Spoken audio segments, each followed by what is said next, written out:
ബാക്കി കാര്യം ഞാൻ നോക്കിക്കോളാം.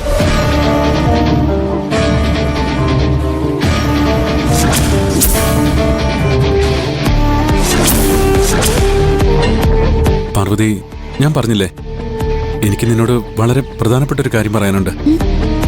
നേരത്തെ ഞാനത് പറയാൻ തുടങ്ങിയപ്പോ കരുണാകരൻ സാർ കയറി വന്നോണ്ട് എനിക്കത് പറയാൻ കഴിഞ്ഞില്ല. എന്താ സർ? എനിക്ക് പാർവതി. കൈലാഷ്,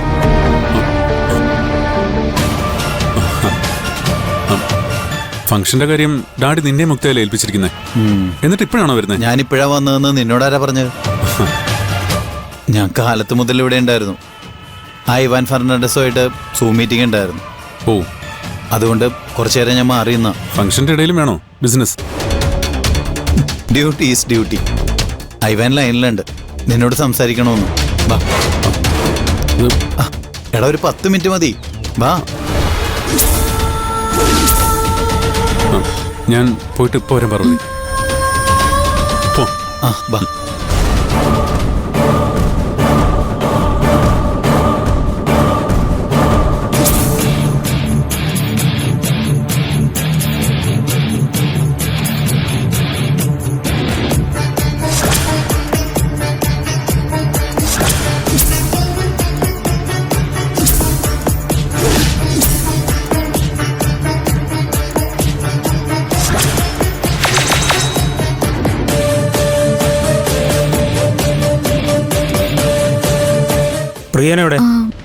ഇവിടെ എവിടെയോ ഉണ്ട്. ഞാനിവിടെ ഉണ്ട്. എന്താ കാര്യം? ഫംഗ്ഷൻ തുടങ്ങാൻ പോവാ. ഗാർമെന്റ്സിലെ പഴയ തൊഴിലാളികളെ ആദരിക്കുന്നുണ്ട്. അവർക്ക് കൊടുക്കാനുള്ള മെമന്റോ സ്റ്റോർ റൂമിൽ ഇരിപ്പുണ്ട്. പോയി അതെടുത്തിട്ട് വാ. എന്താ നീ എടുത്ത അത് പൊങ്ങില്ലേ? അതെന്താ എനിക്കറിയില്ല. നിന്നോട് പറയാൻ പറഞ്ഞത് കരുണാകരൻ സാറാ. നിനക്ക് ബുദ്ധിമുട്ടാണെങ്കിൽ നീ കരുണാകരൻ സാറിനോട് പറ. അവനെ ആളാവാൻ നോക്കുന്നത്.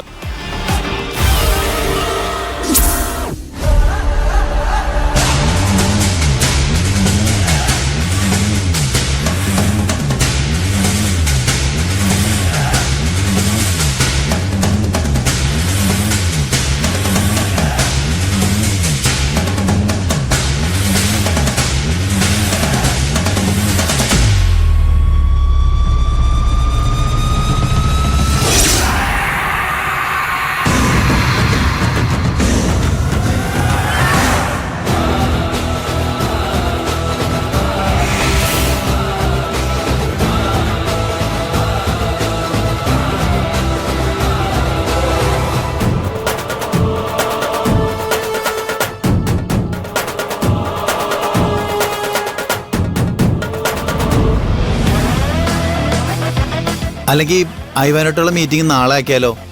ഫംഗ്ഷൻ തുടങ്ങുമ്പോൾ നീ അവിടെ ഇല്ലെങ്കിൽ അങ്കിളിന്റെ വായിലിരിക്കണേ ഞാൻ കേൾക്കേണ്ടി വരും. അതാ നല്ലത്.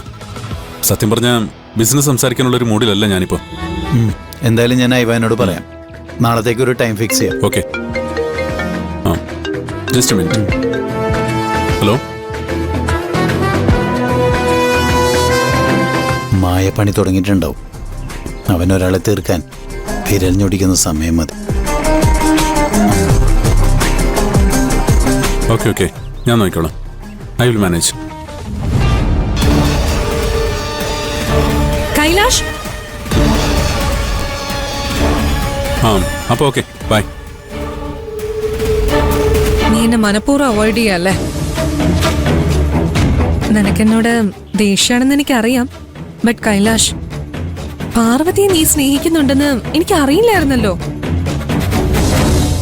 എനിക്കറിയാമായിരുന്നെങ്കിൽ ഞാൻ ഒരിക്കലും അവളോട് അങ്ങനെ പെരുമാറില്ലായിരുന്നു. നീ ഒരു പെൺകുട്ടിയെ സ്നേഹിക്കുന്നുണ്ടെന്ന് പറഞ്ഞപ്പോ നിന്നെ ഏറ്റവും കൂടുതൽ സപ്പോർട്ട് ചെയ്ത ഞാനല്ലേ? നീ അത് അങ്കിളിനോട് പറയാൻ പോവാണെന്ന് പറഞ്ഞപ്പോ ഏറ്റവും കൂടുതൽ സന്തോഷിച്ചത് ഞാനാ. അറിയാതെ പറ്റിപ്പോയൊരു തെറ്റിന് എന്നെ ഇങ്ങനെ ശിക്ഷിക്കണോ കൈലാഷ്? നീ എന്നെ അവോയ്ഡ് ചെയ്യുന്നത് എനിക്ക് സഹിക്കാൻ പറ്റുന്നില്ല കൈലാഷ്. പാർവതിയെ നീ സ്നേഹിക്കുന്നു. അവള് നിനക്ക് ചേർന്ന പെൺകുട്ടിയാണെന്ന് ചോദിച്ചാ എനിക്കറിയില്ല.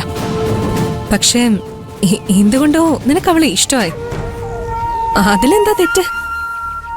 നിനക്ക് അവളെ കല്യാണം കഴിക്കണമെങ്കിൽ കഴിച്ചോ. പക്ഷെ അതിന്റെ പേരില് വർഷങ്ങളായുള്ള നമ്മുടെ ഫ്രണ്ട്ഷിപ്പ് നഷ്ടപ്പെടുക എന്നൊക്കെ പറഞ്ഞാ ഒരുപക്ഷെ നിനക്കത് സഹിക്കാൻ പറ്റുമായിരിക്കും. പക്ഷേ എനിക്കത് ഒരിക്കലും സഹിക്കാൻ പറ്റില്ല. സത്യം അറിയാതെ ഞാൻ അവളെ അടിച്ചുപോയി. അതിന് ഞാൻ നിന്നോട് സോറി പറയാം. നീ എപ്പോഴും ഹാപ്പി ആയിട്ടിരിക്കണം, അതാണ് എന്റെ ആഗ്രഹം. നിന്റെ ഹാപ്പിനെസ്സിന് വേണ്ടി ഞാൻ എന്തും ചെയ്യും. ഇനി ഞാൻ അവളോട് സോറി പറയണോ? ഞാൻ അതിനും തയ്യാറാ. ഞാൻ പറഞ്ഞില്ലേ, നിന്റെ ഹാപ്പിനെസ്സിന് വേണ്ടി ഞാൻ എന്തും ചെയ്യും.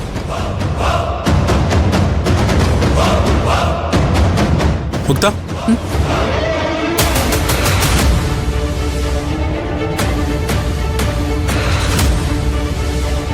നീ അവളോട് സോറി പറയുന്നു വേണ്ട.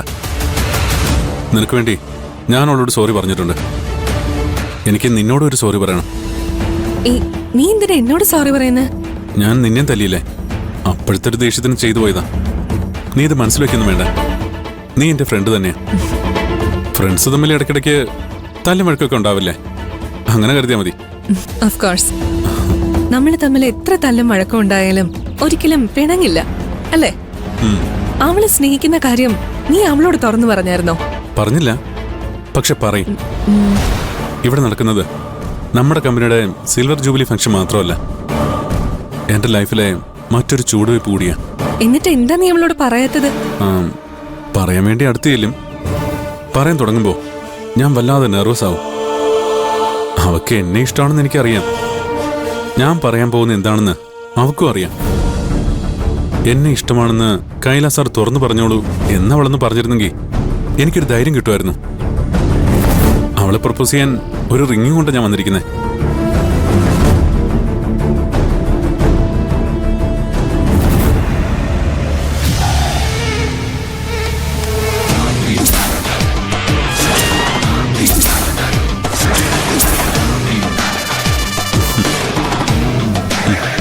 ഇതെങ്ങനെയുണ്ട് മുക്ത?